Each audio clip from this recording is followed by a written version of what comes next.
कहानी का शीर्षक है रूपाली। उसका नाम रूपाली था और वह थी भी रूप का खजाना। मेरे विद्यालय में वह एक अध्यापिका के रूप में आई थी। उसको प्रथम देखते ही मुझे बहुत अच्छा लगा। परिचय प्राप्त करने पर ज्ञात हुआ कि वह विवाहित है। उसकी 5 साल पहले शादी हुई थी। रूपाली 3 बहनें और एक भाई थे। वह अपने माता पिता की सबसे छोटी संतान थी। बहुत लाड़ प्यार से पली थी। अर्थशास्त्र विषय में एमए किया था। वह बहुत ही संस्कारी संघ परिवार की लड़की थी, पर भाग्य तो बहुत बलवान है। माता पिता के विरुद्ध होकर उसने अपनी पसंद के अमन नाम के लड़के से विवाह किया था। विवाह के बाद माता पिता भी सहमत हो गए थे। रूपाली पढ़ी लिखी होकर भी सब कुछ भूलकर अपने ससुराल पक्ष की सेवा में लग गई। प्रातः 4 बजे उठती और रात्रि के 12 बजे सोती थी। अपने पति की डांट फटकार सुनना उसका रोज का काम था। वह कोशिश करती थी कि किसी तरह अपने सास ससुर व परिवार के अन्य लोगों को प्रसन्न रख सके, लेकिन पासा उल्टा ही पड़ रहा था। वह जितना अच्छा बनने की कोशिश करती, उतना ही उसके ऊपर अत्याचार बढ़ता जा रहा था। धीरे धीरे उसके पति ने उस पर हाथ उठाना भी शुरू कर दिया था। बिना कारण ही उसको मारा पीटा जाता था।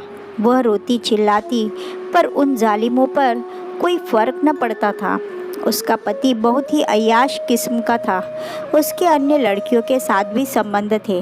रूपाली सब कुछ सहन करती रही, क्योंकि वह पति का घर छोड़कर अपने माता पिता का दिल दुखाना नहीं चाहती थी। उसने अपनी मर्जी से विवाह किया था, इसलिए वह सारे अत्याचार सहती रही।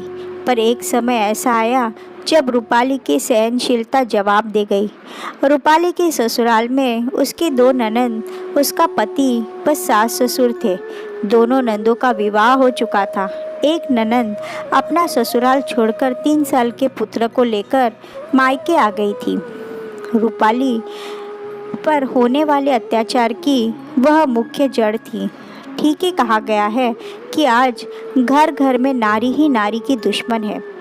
उसका नाम सुशीला था। उसके दिमाग में सदैव नकारात्मक विचार ही चलते थे। वह बहुत क्रूर स्वभाव की थी। सुशीला ही थी जो रूपाली के पति और सास के कान भरती रहती थी। उसके ही कहने पर रूपाली के पति ने उसके पिता से एक बड़ी गाड़ी की मांग की थी।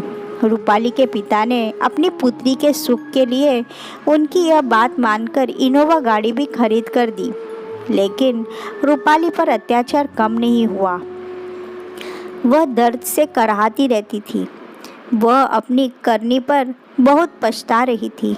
उसकी समझ में नहीं आ रहा था कि वह क्या करे। एक बार उसने अपने पति से नौकरी करने की बात कही तो उसका पति भड़क उठा। तुमसे नौकरी करवाकर घर में नौकरानी रखूँगा। तुम नौकरी के विषय में सोचना भी मत। मेरी माँ और बहन की सेवा कौन करेगा? घर के काम कौन करेगा? एमए तक पढ़ी लिखी रूपाली अंदर ही अंदर टूटती जा रही थी। वह भगवान से प्रार्थना करती, अपने भाग्य को कोसती। हे भगवान, तुमने मेरे भाग्य में और कितने दुख लिखे हैं। अब रूपाली ने सोचा कि अगर एक बच्चा हो जाए तो वह उस बच्चे के सहारे अपना जीवन काट लेगी। लेकिन अमन उसको अपने पास बैठने तक नहीं देता था। एक बार उचित समय देखकर रूपाली ने अमन से कहा, मुझे एक बच्चा हो जाए और मुझे कुछ नहीं चाहिए। तब अमन उस पर भड़क उठा, तुमने बच्चे के विषय में सोचा कैसे? मुझे तुमसे कोई बच्चा नहीं चाहिए। तुम इस घर में सिर्फ एक नौकर की तरह रहो। तुम्हें रोटी, कपड़ा और रहने के लिए मकान सब मिल रहा है। तुमको किस बात की कमी है? अमन हर दिन रात में 12-1 बजे के बाद नशा करके आता और रूपाली पर अत्याचार करता, उसको मारता पीटता। दिन में उसकी सास ननंद उसके साथ दुराचार करती थी। उसको सबसे बाद में बचा कुचा खाना दिया जाता था। 5 साल तक रूपाली अपने ससुराल पक्ष के दुराचार सहती रही। एक रात अचानक उसके मन में एक ख्याल आया कि इस तरह पशुओं की तरह जीने से तो अच्छा है कि मैं इस घर को छोड़कर भाग जाऊं और नौकरी करके अकेली रहूं। इस एक विचार के उसके अंदर खुशियों का संचार होने लगा। बस फिर क्या था, एक दिन शाम को वह अपना कुछ सामान लेकर अपने पिता के घर आ गई। उसको देखते ही उसके माता पिता और भाई भाभी को बहुत धक्का लगा।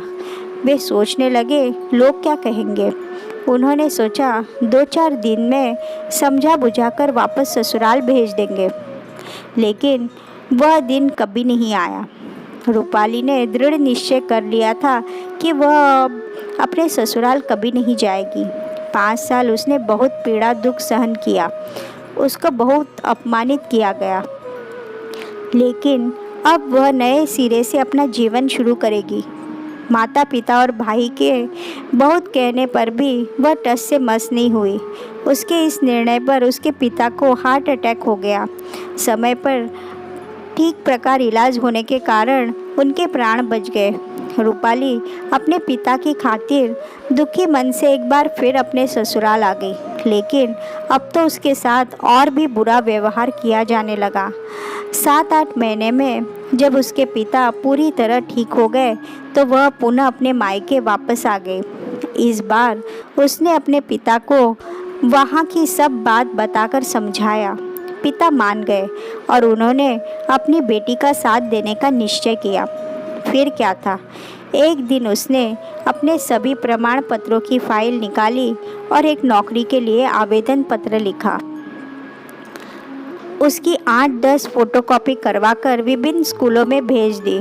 जब वह विद्या मंदिर स्कूल में गई तो उसकी शैक्षणिक योग्यता और उसका व्यवहार देखकर प्रिंसिपल ने उसे तुरंत रख लिया, क्योंकि उन्हें भी एक योग्य टीचर की आवश्यकता थी। उन्होंने रूपाली को 1 अगस्त से ज्वाइन करने के लिए कहा। रूपाली की खुशी का ठिकाना न था, मानो उसके पंख लग गए हो।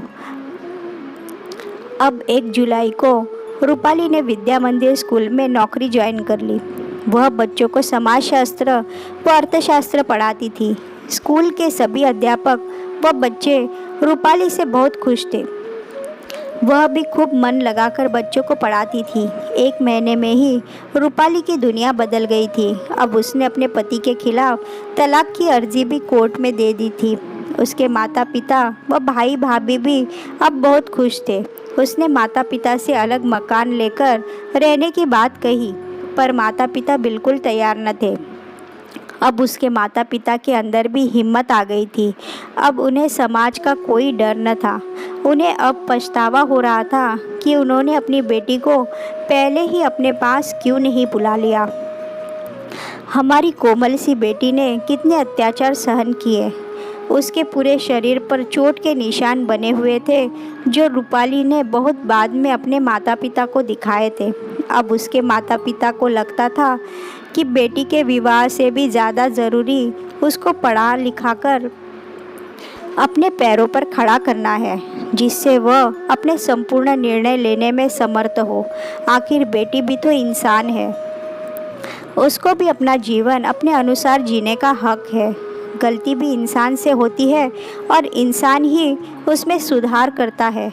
आज रूपाली का विद्या मंदिर स्कूल में पढ़ाते हुए 2 साल हो चुके हैं। अब उसकी दुनिया बदल चुकी है। दुनिया देखने का नज़रिया भी बदल चुका है।